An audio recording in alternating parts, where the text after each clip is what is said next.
নমস্কার, 5:05 নিয়ে আমি অতনু রয়েছি আপনার সঙ্গে। দিন কাটে, পরের দিন আসার আগে সকাল থেকে মনে হয় যে আজ কি গরম একটু কমবে, সপ্তাহ শেষ হওয়ার মুখে মনে হয় পরের সপ্তাহ থেকে কি গরম একটু কমবে, মাস শেষ হওয়ার মুখে মনে হয় পরের মাসে নিশ্চয়ই একটু হলেও নিশ্চিন্তি নেই। যে তাপপ্রবাহ দিয়েই এপ্রিল শেষ হচ্ছে, সেই তাপপ্রবাহ মেতেও চলবে। আপাতত তাপপ্রবাহ থেকে স্বস্তির কোনো সম্ভাবনা নেই, হাওয়া অফিস জানাচ্ছে। কতদিন পর্যন্ত চলবে, তাপমাত্রা কি আরো বাড়বে, কতটা বাড়বে, পশ্চিমের জেলাগুলোর কি অবস্থা হবে জানবো। রৌনক প্রতিনিধি আমার সঙ্গে সরাসরি রয়েছে। রৌনক, হাওয়া অফিস কি বলছে?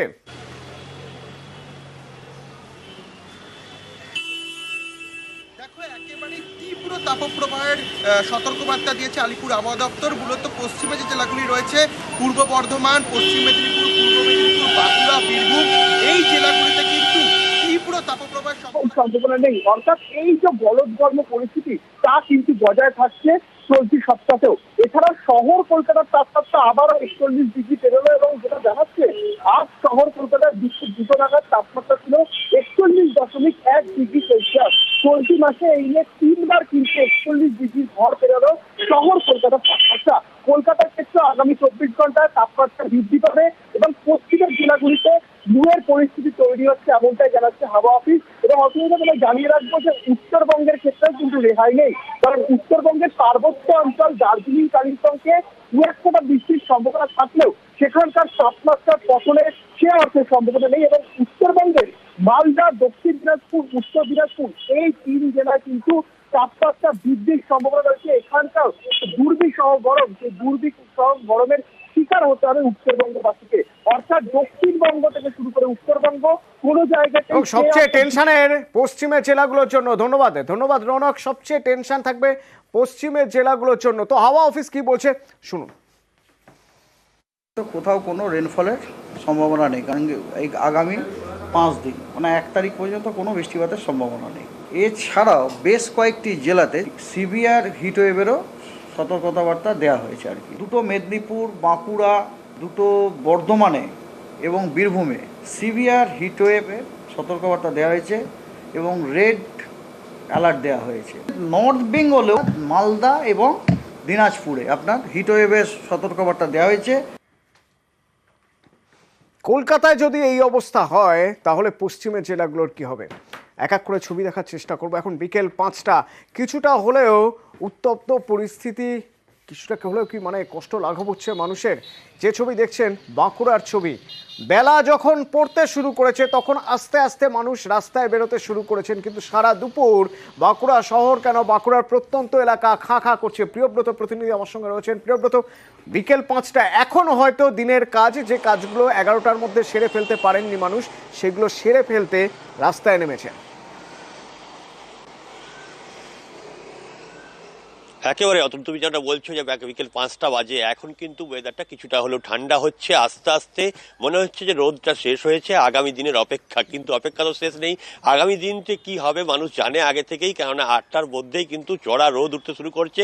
মানুষের মরীচিকা ঠিক হয়েছে, মানে মরীচিকা বলতে মনে হচ্ছে যে হয়তো কালকে হয়তো বৃষ্টি হবে, কালকে হয়তো ওয়েদারটা ঠিক হবে, নিজের কাজগুলো সারতে পারবেন। যেগুলো রোদের সময় সারতে পারছেন না সেগুলো হয়তো রাতের দিকে সারতে পারছেন, কিন্তু অফিসিয়াল কাজ যেগুলো করতে পারছেন না সেগুলোর জন্য কি হবে। সেই কারণে মানুষ ভাবছেন যে হয়তো আগামী সপ্তাহ ভালো হবে, সোমবার থেকে হয়তো বৃষ্টিপাত হতে পারে, কিন্তু কোন রকম আবহাওয়া দপ্তর কোন রকম আশার বাণী শোনাচ্ছে না। তারা ভাবছে যে আরো রোদ, আরো গরম এবং আরো উত্তাপ বাড়বে। আজকেই তাপমাত্রা প্রায় 40-44-এর উপরে, সেক্ষেত্রে আগামী সপ্তাহে আরো তাপমাত্রা বাড়বে, এমনটাই দাবি করছে আবহাওয়া দপ্তর। মানুষজনের কিন্তু নাবিশ্বাস উঠছে, মানুষজন কোনোভাবে দিনটা পার করলেও আবার আগামী দিনে সেই একই ধরনের গরমের সম্মুখীন হতে হচ্ছে। মানুষজনের নাবিশ্বাস উঠছে, চাইছে একটা বৃষ্টি, বড় বৃষ্টি। ছোট বৃষ্টিতে কোনো মতেই এই যে আবহাওয়া, এই যে তাপপ্রবাহ, তার থেকে কোনো নিস্তার মিলবে না। তাই জঙ্গলমহলের বাঁকুড়ার এই অবস্থা, প্রিয়ব্রত, এই অবস্থা বাঁকুড়ার জঙ্গলমহলের আর এক ছবি, আর এক জায়গা ঝাড়গ্রাম। সেই ঝাড়গ্রামের ছবি দেখুন। এ ছবি ছিল কিছুক্ষণ আগের, অর্থাৎ সবে বেলা পড়তে শুরু করেছে, মানুষ বেরোতে শুরু করেছেন, কিন্তু তাপপ্রবাহ থেকে এখনই এত দ্রুত মুক্তি নেই। অন্তত সূর্য না ডুবলে ঠিকমতো রাস্তায় বেরোনোই যাচ্ছে না। রাজু প্রতিনিধি আমার সঙ্গে সরাসরি রয়েছেন। রাজু, দিনভর এলাকা শুনশান, ঠিক যেন সেই লকডাউনের সময় যেমন ছিল সেরকম অবস্থা ঝাড়গ্রামের নাকি?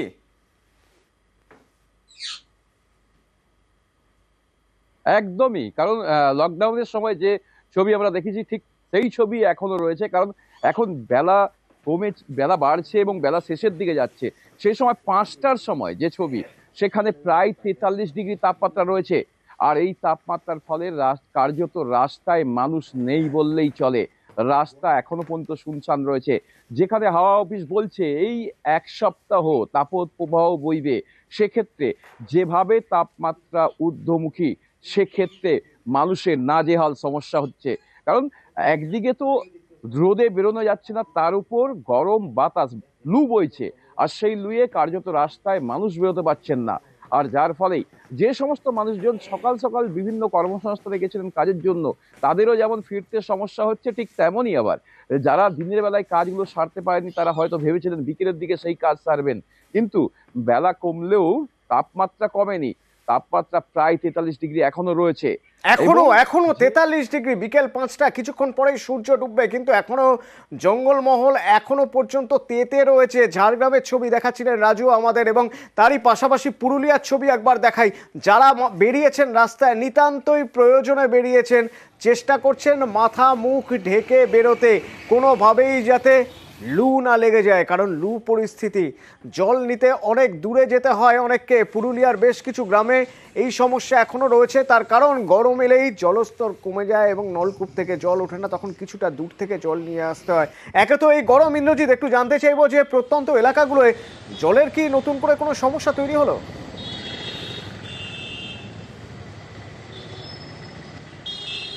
দেখো অতনু, একেবারেই পুরুলিয়ার এটা একেবারেই নতুন নয়। প্রতি বছরেই প্রায় এই গ্রীষ্মকালে পানীয় জলের একটা সংকট দেখা দেয়, এবং এবছর একদিকে যেমন তীব্র দাবদাহ, অন্যদিকে পানীয় জলের সংকট দেখা দিয়েছে। তার মূল কারণ হচ্ছে যে জেলার যে নদী বা জলাশয়গুলি রয়েছে, সেগুলোতে প্রায় জলশূন্য হয়ে গেছে, জলস্তর নেমে যাচ্ছে। ফলে স্বাভাবিকভাবে প্রশাসন তৎপর হলেও জলের ব্যবস্থা বা জলের যোগান দিতে ব্যর্থ হচ্ছে। তার কারণ যেভাবে দাবদাহ, দিনে দিনে তাপমাত্রা বাড়ছে, ফলে জল কোথা থেকে পাবে, এটাই একটা বড় প্রশ্ন। আর এই তাপমাত্রা কবে কমবে, কবে স্বাভাবিক হবে, কবে স্বস্তি মিলবে, সেই খবরের দিকেই মানুষ চেয়ে রয়েছে। সকাল থেকে 11টা থেকে 5টা অবধি যে পরিস্থিতি ছিল, এখন অনেকটাই পাল্টেছে। এখন সাধারণ মানুষ যারা, তারা রাস্তায় বেরোচ্ছে একে একে করে। তুমি যেমনটা বললে, যেমন লকডাউনের সময় পুলিশের ভয়ে বাইরে কেউ বেরোতো না, ঠিক একইভাবে সূর্যের যতক্ষণ দাপট থাকতে ততক্ষণ কেউ বেরোতে চাইছে না। সূর্যের দাপট যে কবে কমবে ইন্দ্র, তা কিন্তু এখনো পর্যন্ত হাওয়া অফিস বলতে পারছে না, আবহাওয়া দপ্তর বলতে পারছে না তাপপ্রবাহ কবে কমবে। কারণ আবহাওয়া দপ্তরের দাবি, যা পরিস্থিতি তারা দেখছেন, স্যাটেলাইট ম্যাপ যা বলছে, সেই অনুযায়ী মে মাসের শুরুতেও এই তাপপ্রবাহ চলবে এবং আরও কষ্ট বাড়বে পশ্চিমের জেলাগুলোর জন্য। তো একদিকে যেমন গরম বাড়ছে, তাপ বাড়ছে, তেমনই রাজনৈতিক উত্তাপও বাড়ছে। সেই সব খবর থাকবে বিরতির পর, সঙ্গে থাকুন। और ये धोनी की हुई जी गजब ग्रिप कैसे SRMB TMT बार की विन ग्रिप टेक्नोलॉजी सीमेंट के साथ बनाए मजबूत पकड़। Grip is important.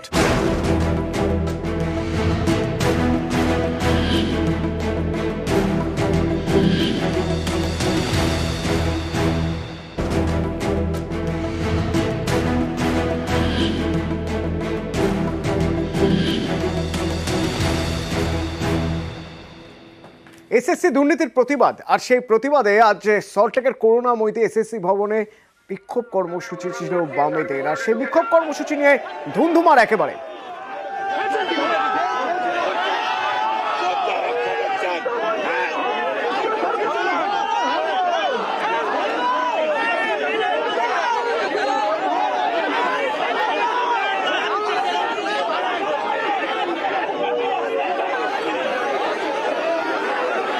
বাম ছাত্র যুবদের সঙ্গে পুলিশের ধস্তাধস্তি, তাতে সামিল হয়েছিল এবিটিও, এবং গরমে অসুস্থ হয়ে পড়েন বেশ কয়েকজন।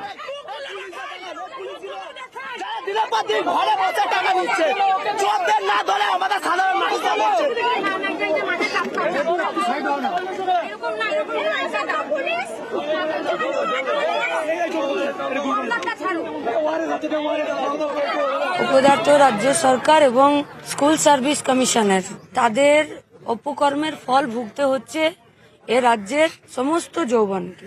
যারা অযোগ্য, যাদের চাকরি করার কোনো রকম যোগ্যতা নেই, তাদেরকেও ঘুষের রাস্তা দেখিয়েছে রাজ্যের সরকার। তাদের শাস্তি হোক, তাদের চাকরি যাক, পরিষ্কার কথা এবং দাবি যারা যোগ্য সসম্মানে তাদের চাকরি ফেরাতে হবে দ্রুত, এবং কোর্ট, সরকার এবং স্কুল সার্ভিস কমিশন তাদেরকে এই দায় নিতে হবে। হাসনাবাদের খবরে নজর রাখতেই হবে, কারণ হাসনাবাদে বিজেপি নেতার ভাইয়ের বাড়িতে বিস্ফোরণ। কিভাবে বিস্ফোরণ হলো, ঠিক কি হয়েছিল?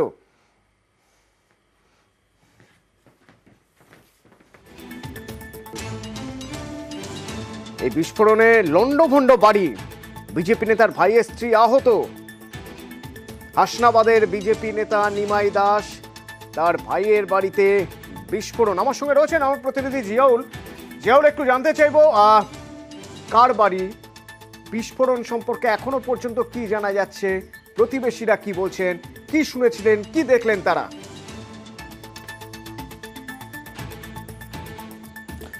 দেখো, একেবারে এই নিমাই দাস হচ্ছে হিঙ্গলগঞ্জ বিধানসভা 2021 সালের তিনি বিজেপির প্রার্থী ছিলেন, এবং তার ভাই দিলীপ দাস, তার বাড়িতেই বিস্ফোরণের আওয়াজ পাওয়া যায়, এলাকার মানুষ শুনতে পায়, এবং 9:30 থেকে 10টার মধ্যে এই বিকট আওয়াজ পায়। তারপরে সেই সময় পাশের পাড়ায় একেবারে দিলীপ দাস এবং তার পরিবার ছিলেন বলে প্রথমে দাবি করা হয়েছিল, কিন্তু সেই বিস্ফোরণের ঘটনায় তার স্ত্রীও কিন্তু গুরুতর জখম, তাকে একটি বেসরকারি হাসপাতালে চিকিৎসা চলছে। মূলত দিলীপ দাসের স্পষ্ট দাবি তিনি বাড়িতে ছিলেন না, কিন্তু বিকট আওয়াজ পেয়ে তিনি বাড়িতে আসেন এবং সেই সময় ঘরের মধ্যে গিয়ে দেখে লন্ডভন্ড অবস্থায় রয়েছে এবং তিনি বারুদের গন্ধ পান, কিন্তু তার বাড়িতে কোনো বোমা মজুদ ছিল না, কোনো বিস্ফোরক মজুদ ছিল না। তাহলে কি এই গ্যাস সিলিন্ডার ব্লাস্ট হয়? কিন্তু গ্যাস সিলিন্ডারও অক্ষত অবস্থায় রয়েছে। তারপরেই তার স্পষ্ট দাবি যে এই বিস্ফোরণের ঘটনায় বা এই ব্লাস্টের ঘটনায় সবটাই কিন্তু শাসক দল তৃণমূল কংগ্রেসের হাত রয়েছে, কারণ তারাই দোষারোপ করছে। শাসক দল কোন রকম ভাবে এই যে গতকাল দেখা গেছিল যে শেখ শাহজাহান ঘনিষ্ঠ আবু তায়েবের বাড়িতে বিস্ফোরণ পাওয়া গেছে, প্রচুর আগ্নেয়াস্ত্র পাওয়া গেছে, তারপরেই শাসক দল কোনটা তার জন্যই এই তৃণমূল বিজেপি নেতার বাড়ির পাশে বিজেপি নেতার ভাইয়ের বাড়িতে বিস্ফোরণ ঘটানো হয়েছে। সবটাই শাসক দলের ইন্ধনে হয়েছে, শাসক দলের লোক এই বাড়িতে বোমা মেরেছে এমনটা অভিযোগ তোলে। তারপরে ঘটনাস্থলে বিশাল পুলিশ বাহিনী। তবে তার আগে এই যে বিজেপি নেতা নিমাই দাস, তিনি কি বলছেন এই প্রসঙ্গে একবার শুনুন। বৌমা রান্না করছিল, ওর একটা ভাত একটা তরকারি হয়ে গেছে, মিট সেটের পেছন দিকটায় বাগানের দিকে ওখান থেকে কিছু একটা বাস্ট করেছে। ও নিজেও বলতে পারছে না যে কি বাস্ট করলো। তৃণমূল তো বলছে আপনি নাকি ভোটের আগে বোমা বাড়িতে মজুত করে দেয়। এটা তো তৃণমূলের বক্তব্য, সে তারা বলতেই পারে।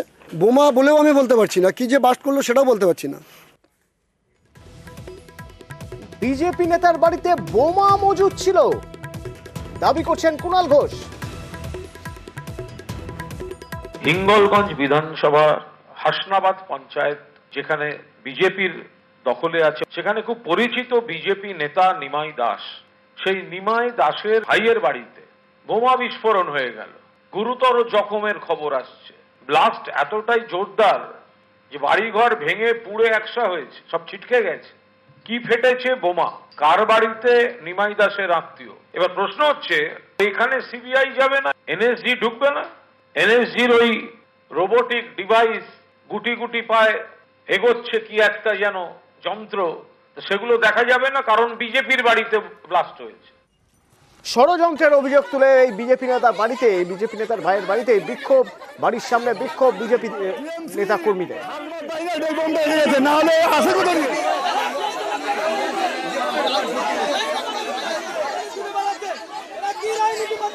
এখানে ম্যানুয়ালি ভাবে মানে আনলিগালি ভাবে বাইরে থেকে বিস্ফোরণ আনিয়ে বিস্ফোরণ রেখে বিস্ফোরণ করে তাকে ইনজুরি করে এই পরিকল্পনাভাবে তাকে ভাসানো হচ্ছে। এটা সম্পূর্ণভাবে তৃণমূলের লোকজনের কাজ। কুলটির প্রচার সভা, সেখান থেকেই এই হাসনাবাদের বিস্ফোরণের ঘটনায় সরব মমতা বন্দ্যোপাধ্যায়। आज भी छोटा एक इंसिडेंट संदेशखाली में मेरे को आने का पहले मिला, और बीजेपी का एक नेता का घर में बोमा जमा करके रखा था। वो सोचता है बोम मार के नकड़ी खा के वो इलेक्शन में जीत सकता है। It is our challenge also. बोम मार के नकड़ी खा के वो इलेक्शन में नहीं जीत सकता है। भाग्यर क्षमता नहीं, किल मारार गोसाई। এদিকে তৃণমূলের বিরুদ্ধে আবার ষড়যন্ত্রের অভিযোগ তুলছেন শুভেন্দু অধিকারী। ওখানেও তৃণমূলের এক গুন্ডা আছে, গোটা এলাকাটাকে মুক্তাঞ্চল করেছে, সুন্দরবন এলাকাটাকে। হিঙ্গলগঞ্জের মেহেদি হাসান, বাদুড়িয়ার লিটন, মিনাখার আয়ুব গাজী, ক্যানিংয়ের শকত মোল্লা, সেম মডেল। মহিলাদের উপর অত্যাচার করো, জমি লুট করো, ফিশারি ইটভাটা কন্ট্রোল করো, লুট আর বিনিময়ে তৃণমূলের হয়ে পঞ্চায়েত করো, পৌরসভা করো, লোকসভা করো, বিধানসভা করো। একদিকে চলছে রাজনৈতিক চাপানোতর, আরেকদিকে চলছে ভোটের প্রচার। এই গরমের মধ্যেও আর প্রচারে তারকা প্রার্থীরা, যেমন ঘাটালের তৃণমূল প্রার্থী দেব, কিন্তু তিনি প্রচারে এসেছেন হুগলির তৃণমূল প্রার্থী রচনা বন্দ্যোপাধ্যায়ের হয়ে। দেখুন।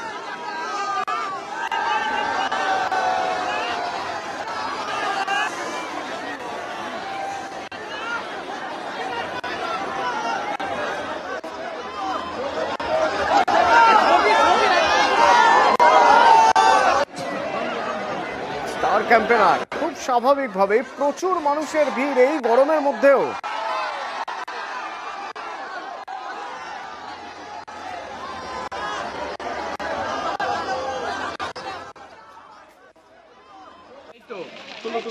আর এক তৃণমূল প্রার্থী যাদবপুরের সায়নী ঘোষ এই গরমেও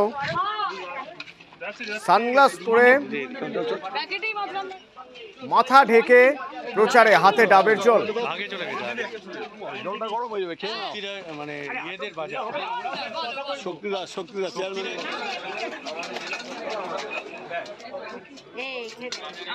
আজকে প্রথমে তো আমরা গেলাম কাচারি বাজার থেকে নিলাম আমি তেলাপিয়া, নিলাম চারাপোনা, নিলাম ছোট সাইজের কাঁকড়া, আর নিলাম একটু কচি পাঁঠা কালকে রবিবার বাবার জন্য। আর আজকে এখন এখান থেকে নিলাম একটুখানি মাগুর মাছ, কাঁচকলা দিয়ে ঝোল হবে।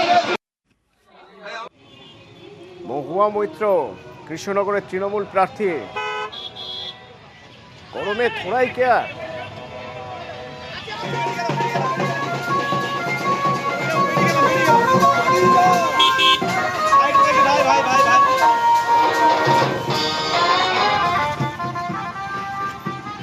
গোপীনাথপুর পলাশীপাড়া এলাকায় প্রচার করলেন মহুয়া মৈত্র।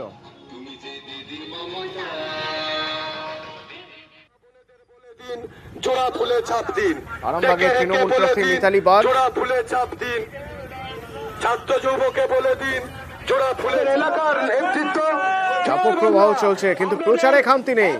জনসংযোগ করে যেতেই হবে, তার কারণ সময় বড় কম। একদম দরিদ্র শ্রেণী থেকে তিনি উঠে এসে আজকে আমাদের প্রার্থী, এখনো পর্যন্ত মাটির বাড়িতে তিনি থাকেন। বাঁকুড়ার তৃণমূল প্রার্থী অরূপ চক্রবর্তী